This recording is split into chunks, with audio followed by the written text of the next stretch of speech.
مسئلہ یہ آیا کہ جس نے مودت نہیں کرنی تھی قربا سے، وہ اس نے کہا کہ کچھ نہیں چاہیے، آگے سنا ہی نہیں، یعنی کہ اللہ کی بات کچھ سنا نہیں، کہا قل لا اسألکم، کہنے لگے ٹھیک ہے نکل لی ہے، اجر رسالت مل رہی تھی۔ اللہ اکبر، اجر رسالت کے لیے تھا نا یہ، انہوں نے کہا اجر رسالت کیا ہے؟ اللہ اکبر، رسالت کیا ہے؟ رسالت دیکھیے، رسالت کامل کیسے؟ اليوم اکملت لکم دینکم واتممت علیکم نعمتی ورضیت لکم الاسلام دینا، آج کے دن تمہارا دین کامل ہو گیا، رسالت سے دین پہنچا۔ اصحاب کہہ رہے ہیں ہمیں اجر دی، ہم اجر کیا دیں آپ کو دین کے مقابلے میں؟ اللہ اکبر، دین کامل کب ہوا؟ غدیر کے دن، یعنی کہ دین جو پہنچا ہے تو کیا پہنچا ہے؟ ولایت پہنچی ہے، یعنی کہ ولایت امیر المؤمنین سے دین کامل ہو رہا ہے، رسالت کامل ہو رہی ہے۔ فما بلغت رسالتا، یا اگر تم نے یہ نہیں کیا اے میرے حبیب تو رسالت پہنچائی نہیں، رسالت پہنچائی نہیں، اس کا کیا مطلب ہوا؟ اس کا مطلب یہی ہوا کہ کچھ نہیں پہنچایا، اس کا مطلب یہ ہے کہ کچھ نہیں پہنچایا، یعنی کہ یہی تو پہنچانا تھا، اس کا مطلب یہ ہے یہی تو پہنچانا تھا، اور سب کچھ جو اب تک تھا اس لیے تھا تاکہ یہ تم جذب کر لو، شریعت تمہیں پاک کیا، طاہر کیا، تمہیں نماز سکھائی، وضو سکھایا، حج کرایا، جہاد کرایا، زکوٰۃ دلوائی، تاکہ اندر سے پاک ہو جاؤ، تاکہ اب تمہیں ولایت پیش کروں تو تم قبول کر لو، ورنہ تمہارا ظرف ہوگا ہی نہیں۔ اچھا جب قبول کر لیا ہے ولایت کو، اب اجر دو۔ اچھا جنہوں نے ولایت کو قبول نہیں کیا انہوں نے اجر بھی نہیں دیا، انہوں نے کہا قل لا اسألکم، نہیں چاہیے کچھ الا، اللہ اکبر، دیکھیے الا بہت بھاری لفظ ہے، یہ لا الہ الا اللہ میں الا آتا ہے، اللہ کا مطلب ہے کہ کوئی نہیں ہے معبود سوائے اس کے، اور ادھر مطلب ہے کوئی اجر نہیں ہے سوائے اس کے، آپ کچھ اور دینے کی کوشش کریں گے۔ اب ہم بارڈر کے نارتھ میں رہتے ہیں، آپ میں سے کچھ لوگ جو ہیں جیسے قمر صاحب ہیں، اور کچھ لوگ جو ہے بارڈر کے ساؤتھ میں رہتے ہیں، آپ کی بھی ڈالر ہے، ہمارے پاس بھی ڈالر ہے، میں بارڈر کراس کر کے اپنا ڈالر نہیں نکالتا، لیکن مجھے پتا ہے کینیڈینز کہتے ہیں کہ کوشش بھی مت کرنا، تم اپنا CAD دو گے، وہ کہیں گے USD دو، یہ کیا دے رہے ہو ہمیں یہ نہیں چاہیے، یہاں پہ USD پھر بھی چل جائے گا، آپ یہاں پہ کسی کو USD دے خوشی سے لے لیں گے۔ ہیملٹن میں کام کرتا تھا بارڈر کے قریب، وہاں پہ تو اکثر یعنی کہ USD بھی چل رہا ہوتا تھا، کیوں؟ کیونکہ انہوں نے کہہ دیا، امریکہ نے کہہ دیا کہ الا USD کچھ نہیں چلے گا، آپ کوئی اور کرنسی لا کے دکھائیں تو صحیح۔ اب مسئلہ کیا ہے؟ مسئلہ یہ ہے کہ ہمارے پاس بھی کرنسیز ہیں، ہمارے پاس نماز ہے، حج ہے، زکوٰۃ ہے، ہمارا خمس ہے، ہمارے مختلف اعمال ہیں، ہم ان کو پیش کریں گے ولایت کے بدلے میں، لیکن اللہ کیا کہہ رہے ہیں؟ نہیں، یہ نہیں دے سکتے۔ نماز پڑھو واجب ہے، لیکن تمہاری نماز کی اوقات یہ نہیں ہے کہ اجر دو تم ولایت امیر المؤمنین کے برابر، ولایت امیر المؤمنین کے برابر جو اجر ہوگا اس کا مقام وہی ہونا چاہیے، یعنی کہ علی کا کوئی کفو تو ہو کہ تم اجر دو، اور اس لیے کہا رسول نے وَلَوْلَا عَلِيٌّ لَمْ تَكُنْ كُفُوا لِي فاطمہ، علی نہ ہوتے فاطمہ کا کوئی کفو ہی نہیں ہے، یعنی کہ یہ کفو ہے، اس لیے ولایت آپ نے خریدی ہے، آپ نے بدلے میں اجر کیا دیا ہے، مودت فی القربہ۔ بحث شروع ہو گئی القربہ سننے کے بعد کہ القربہ رسول کی قربہ ہے، لیکن کہا ہی نہیں قربتی۔ آپ لفظ دیکھیے گا، ابھی یہاں پہ عباس رضوی صاحب نے بھی آیت کو کوٹ کیا ہے، آپ یہاں پہ دیکھ لیجئے گا۔ اب کیا ہوا کہ اس کے بعد والی آیت جو ہے آیت نمبر 23 ہے، اس میں کہا القربہ، الف لام قاف را با یا، القربہ، اگر القربتی ہوتا تو اس کا مطلب ہے میری قربت، کہا ہی نہیں القربہ۔ دیکھیے ال ڈیفینیٹو، ایک قربہ ہے، القربہ ایک، بس۔ اب ڈھونڈنا یہ ہے کہ کیا ہے۔ تفسیر ابن کثیر میں ہمارے بھائیوں نے لکھ دیا کہ یہ تمام بنی قریش ہے، میں نے کہا کمال کر دیا، ان بنی قریش میں بت پرست بھی ہے، دشمنان رسول بھی ہے، ان میں ابو جہل بھی ہے، ابو لہب بھی ہے، ان سب سے محبت کرو، کیوں؟ کیونکہ ولایت علی لے لی، واہ، ولایت علی لے کے ہم ان کے دشمنوں سے محبت کریں گے، یہ کون سا دین ہے؟ نہیں، اجر یہ ہے کہ یہ لو۔ اچھا بات کیا ہو گئی؟ اب آپ نے ولایت لے لی تو جنت ملے گی، اچھا ولایت آپ نے خریدی ہے تو آپ کے پاس رسیت ہوگی، جب آپ کے پاس رسیت ہوگی تو جنت میں آپ پہنچ کے کہیں گے کہ دیکھیے میں نے خریدی تھی ولایت، اچھا خریدی تھی، قرآن نے تو کہہ دیا کہ آخری سوال یہی تو ہوگا ولایت کا، سب حساب ہو گیا، جنت کی طرف جا رہے ہیں، ابھی رک جاؤ، ابھی ان سے ایک اور سوال باقی ہے وہ تو کر لو۔ انہوں نے ولایت علی کو مانا تھا یا نہیں مانا تھا؟ اللہ اکبر. تو اب جنت میں جب آپ کو بتانا ہوگا ولایت علی کو مانا تھا, رسید کیا دکھائیں گے آپ؟ رسید آپ کے دل میں ہوگی. اور کون کیا ہوگا آپ کے دل میں؟ مودتا فی القربہ, کوئی ہے جو قرب کی منزل پہ ہے, یعنی کہ قربت. اب قربت کیا ہونی چاہیے؟ بس دیکھ لیجئے, حدیث قصہ میں صاف صاف کہہ دیا, ہم فاطمہ و ابوہا بالہا, ان کو مرکز بنا دیا. تو یہ مرکز ہے قربا کی. اللہ اکبر. جن بی بی کو مرکز بنایا قربا کی, جو بی بی اس دنیا میں آئیں 18 سال, اللہ اکبر. حیرت ہوتی ہے جب آپ والیومز ان کے بارے میں پڑھائیں کسی کو جو نہ جانتا ہو, پھر ان سے کہو کہ یہ بی بی 18 سال رہی تھی دنیا میں, یقین نہیں آئے گا کسی کو کہ 18 سال میں کیا کچھ نہیں ہو گیا, کیا کچھ نہیں دکھا دیا زمانے کو, کتنا علم ہے, کتنا حلم ہے, کیا بردباری ہے. اللہ اکبر. وہ بی بی کہ یقیناً اللہ نے بس کہہ دیا کہ وما ادراک ما فاطمہ, کہ تم جان ہی نہیں سکتے. وما ادراک ما لیلۃ القدر, اللیلۃ القدر فاطمہ. اللہ اکبر. وہ بی بی جنہوں نے کبھی اس دنیا سے کچھ نہیں لیا, سادہ لباس میں زندگی گزاری, زیادہ تر دن بھوکی رہیں, غریبوں میں سب کچھ بانٹتی رہیں, ہر وقت اسلام کا خیال, اپنے بابا کا خیال, رسالت کا خیال, ہر وقت ہر چیز میں صرف تعلیم دینا, کوئی اپنے لیے کچھ بھی نہیں مانگا. اس بی بی کے ساتھ مسلمانوں نے کیا کیا؟ رسول کا کفن بھی میلا نہیں ہوا تھا. بی بی ایک رات تھی, تاریک رات, جس رات کو یہ آگ لے کے آئے تھے. کتاب سلیم ابن قیس الہلالی میں تو خلیفہ دویم کا خط ہے جو اس نے خود لکھا ہے امیر معاویہ کا, جس میں اس میں بیان کیا اس نے ظلم کیا کیا تھا. اور ظلم کیا کیا تھا, اللہ اکبر. وہ ظلم کہ امام حسن ساری زندگی اسی پہ روتے رہے. امام حسن کہتے رہے کہ میں وہ رات نہیں بھول سکتا جب یہ دروازے پہ آگ لے کے آئے تھے. امیر المؤمنین نے کبھی اپنی داڑھی پہ خضاب نہیں کیا کہ میں زہرا کا عزادار ہوں. اللہ اکبر. رو کے کہتے ہیں کیا علی سے ہو سکتا ہے کہ کوئی سنت نبوی پوری نہ کرے؟ لیکن ہاں, پوچھنے والے جان لو, میں زہرا کا عزادار ہوں, اس لیے میں مہندی نہیں لگاتا اپنی داڑھی پہ. اللہ اکبر. اور کیا وقت تھا؟ وقت یہ تھا کہ لکھا خط میں خود کہ ایک وقت وہ آیا کہ سب سامنے جمع ہو گئے. جب جمع ہو گئے سامنے تو کہا کہ علی کو باہر بھیجیے. جب علی کو باہر بھیجنے کا آیا تو بی بی فوراً دروازے کے پاس گئیں اور کہا کہ نہیں, میں علی کو باہر نہیں آنے دوں گی, تم لوگ اندر نہیں آ سکتے, چلے جاؤ.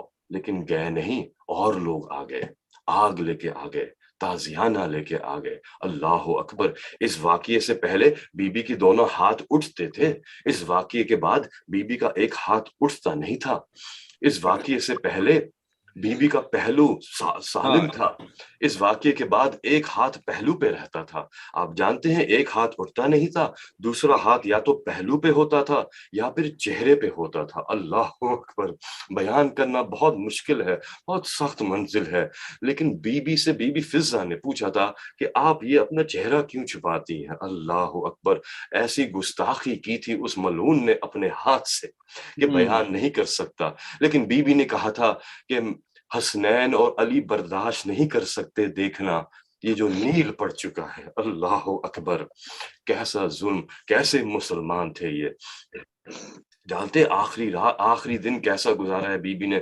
بی بی فضہ روایت کرتی ہیں کہ جب صبح ہوئی تو میں نے دیکھا کہ شہزادی اس حالت میں نماز پڑھنے کے بعد میں نے دیکھا کام کر رہی ہیں گھر میں. میں بھاگی ان کے پاس گئی, میں نے کہا شہزادی آپ کیوں کام کر رہی ہیں؟ میں موجود ہوں. کہا اور میری باری ہے آج, آپ کیسے کر رہی ہیں آج کام؟ کہا کہ نہیں فضہ, میں جانتی ہوں تمہاری باری ہے آج, لیکن آج مجھے کام کرنے دو, نہ جانے شاید اس کے بعد میں اپنے بچوں کے لیے کچھ نہ کر سکوں. کہا کہ شہزادی نے گھر جو کام کرنے تھے کیے. حسنین کو انہوں نے نہلایا, کپڑے بدلوائے, بالوں میں کنگھی کی. ہاں, اس کے بعد شہزادی بالوں میں کنگھی نہیں کر سکیں گی. شاید شہزادی کہہ رہی ہوں اے حسین آج تو میں تمہارے بالوں میں کنگھی کر رہی ہوں, ایک وقت آئے گا کہ نہ جانے کس ملعون کے ہاتھ ہوں گے تمہاری زلفوں میں. ہاں, سب بچوں کو اللہ اکبر جب نہلایا تیار کر دیا تو اپنے سے دور بھیجنا کر دیا. اللہ اکبر. حسنین اور امیر المؤمنین کو بھیج دیا. امیر المؤمنین سے اپنے آخری لمحوں میں وصیت کی. وصیت ایسی تھی کہ بیوی بھی رو رہی تھی, علی بھی رو رہے تھے. علی فاطمہ سے کہہ رہے تھے, فاطمہ اللہ اکبر. بی بی کہہ رہی تھی, علی آپ میری زندگی میں مت روئے, رسول نے آپ کو میرے حوالے کیا تھا, میری زندگی میں آپ نہ روئے. کہا اے فاطمہ کیسے نہ روں, ابھی تو رسول کا غم نہیں کم ہوا کہ تم بھی ہمیں چھوڑ کے جا رہی ہو. اللہ اکبر. اب بی بی سے کہا, علی نے آپ بھی نہ روئیے. بی بی نے کہا میں کیسے نہ روں علی, میں دیکھ رہی ہوں کہ میرے بعد آپ پہ کیا کچھ نہیں ہونے والا, کیا ظلم کے پہاڑ ٹوٹیں گے آپ کے اوپر. اے علی دیکھو میرے جنازے کو رات میں اٹھانا, تاریکی میں اٹھانا, دن میں نہ اٹھانا. اور ہاں جنہوں نے اذیت کی ہے ان میں سے کسی کو میرے جنازے میں آنے کی اجازت نہیں ہے علی. اللہ اکبر. اس کے بعد بہانے سے, نہ جانے کس بہانے سے, میں سوچتا ہوں کہ جو منظر بیان ہوتا ہے تاریخ میں کہ جو آخری وقت تھا, گھر میں بی بی فضہ موجود تھی, آخری وقت میں حجرے میں چلی گئی تھی جناب سیدہ. جناب سیدہ تسبیح پڑھتی جاتی تھی اور بی بی فضہ سے کہا کہ اے فضہ دیکھو جب تک تسبیح کے دانوں کی آواز آ رہی نا تو سمجھ جانا کہ زہرا اب ہے, جب آواز آنا بند ہو جائے تو سمجھ جانا میں واپس اپنے رب کی طرف پلٹ گئی ہوں, میں اپنے بابا سے جا ملی ہوں. بی بی فضہ کس عالم میں سوچتا ہوں وہ تسبیح کے دانے سنتی ہوں گی کہ ہر دانے پہ دعا ہوگی, یہ بھی یا اے میرے معبود بس ان دانوں کی تسبیحات سنتی رہوں میں, اس زہرا کو ہم سے نہ چھینیے, یہ پنجتن کا نور ہے. اللہ اکبر. لیکن ہاں ایک وقت آیا, بس یہی سوچتا ہوں میں, اے بی بی آپ کے بابا دنیا سے گئے تو ان کا سر تو آپ کے زانو پہ تھا, کبھی علی کے زانو پہ تھا. امیر المؤمنین جائیں گے دنیا سے, ان کا سر تو حسن کے زانو پہ ہوگا نا, حسن جائیں گے ان کا سر حسین کے زانو پہ ہوگا. بی بی آپ تنہا کیوں, آپ مصلے پہ کیوں, آپ حجرے میں کیوں, کہ آپ نے کسی نہ کسی بہانے سے سب کو دور کر دیا. اور فضہ سے کہا بس تم بیٹھ جاؤ یہاں پہ, نہ جانے کیوں, لیکن دل کہتا ہے بی بی سے برداشت نہ ہوا گا. اے میرا لال حسین, ایک وقت آئے گا کہ تم لاکھوں میں تنہا ہوگے, آخری وقت میں تمہارا سر کسی کے زانو پہ نہیں ہوگا بلکہ شمر کا گھٹنا تمہارے سینے پہ ہوگا اور خنجر گلے پہ ہوگا. زہرا سے بھی برداشت نہ ہوا, میں بھی تنہا جاؤں گی. ہاں اے زینب و ام کلثوم تمہارے خیموں کو آگ لگائی جائے گی, دامن میں آگ لگے گی. دیکھو میرے در پہ آگ لگ چکی ہے تم سے پہلے. اے زینب و ام کلثوم تمہیں ظالم کے دربار میں بلایا جائے گا. میں زہرا بھی 4 گھنٹے دربار میں کھڑی رہی, سب بیٹھے ہوئے تھے. تمام ظلم جو ہے, اے سکینہ تم بھی تو تماچے کھاؤ گی نا, نیل پڑیں گے. دیکھو دادی بھی, تمہارا بھی پہلو شکستہ ہوگا, میرا پہلو شکستہ ہو چکا. شہزادی نے کربلا بیان کر دیا کربلا سے پہلے. بس عزاداروں یہ وہ وقت تھا کہ جب آواز آنا بند ہوئی اور بی بی فضہ نے کیا دیکھا, ابھی حجرے کی طرف جا ہی رہی تھی, اچانک حسنین اندر آ گئے. جب حسنین اندر آئے تو جیسے ہی حسنین کو دیکھا بی بی فضہ نے کہا بچوں آ کے بیٹھ جاؤ, بچوں آ کے بیٹھ جاؤ. لیکن بچے کیسے بیٹھتے, بچے حیرت سے دیکھ رہے تھے. کہا اے اماں فضہ آپ کو پتہ نہیں ہم ابھی داخل ہوئے, گھر میں داخل ہوتے ہی ہم اپنی ماں کے پاس جاتے ہیں. کہا نہیں پہلے کچھ کھانا کھا لو, تمہاری ماں نے ہی بنایا ہے تمہارے لیے. اب بچے بیٹھ تو گئے. حسین کی آنکھ میں آنسو سجنے ہی والا تھا کہ فضہ کو وصیت یاد آ گئی. بی بی نے کہا تھا اے فضہ کبھی حسین کی آنکھوں میں آنسو نہ آنے پائے, اس کو رلا رلا کے مارا جائے گا. آنکھ سجنے ہی والا تھا. فضہ نے گلے سے لگا لیا, اے میرے شہزادوں کیسے بتاؤں کہ اب تمہاری ماں اس دنیا میں نہیں رہی. بس آخری جملہ عزادارو, حسنین شریفین بھاگ کے گئے اپنے بابا کے پاس. امیر المؤمنین مسند پہ تشریف فرما تھے. حسنین کو دیکھتے ہی کھڑے ہو گئے, امامہ سر سے گر گیا. انا للہ و انا الیہ راجعون. علی اس طرح دوڑ کے گئے گھر کی طرف. کسی نے آج تک علی کو اس طرح نہیں دیکھا تھا کہ نہ امامے کی پرواہ. علی پہنچتے ہیں اس حجرے میں, کیا دیکھتے ہیں کہ بنت رسول اللہ کی روح پرواز کر چکی ہے. حسنین کو بلایا اور ام کلثوم اور زینب کو جمع کیا, سب کو آغوش سے لگایا. انا للہ و انا الیہ راجعون. فسيعلم الذين ظلموا أي منقلب ينقلبون ألا لعنة الله على القوم الظالمين. آپ سے التماس ہے, غیر فاتحہ ہے, آپ سے گزارش ہے کہ ان مرحومین کے لیے، تمام حاضرین کے مرحومین کے لیے، شہداء ملت جعفریہ کے لیے، اور بالخصوص طیبہ جعفری، صبیحہ جعفری، سیدہ صالحہ موسوی، معصومہ جعفری، لیلہ جعفری، سیدہ جعفری کی ارواح کے لیے ایک دفعہ سورہ فاتحہ، 3 دفعہ سورۃ الاخلاص اور 1 دفعہ سورہ قدر کی تلاوت فرما دیجیے۔ جزاک اللہ، اللہم صلی اللہ علیہ وسلم۔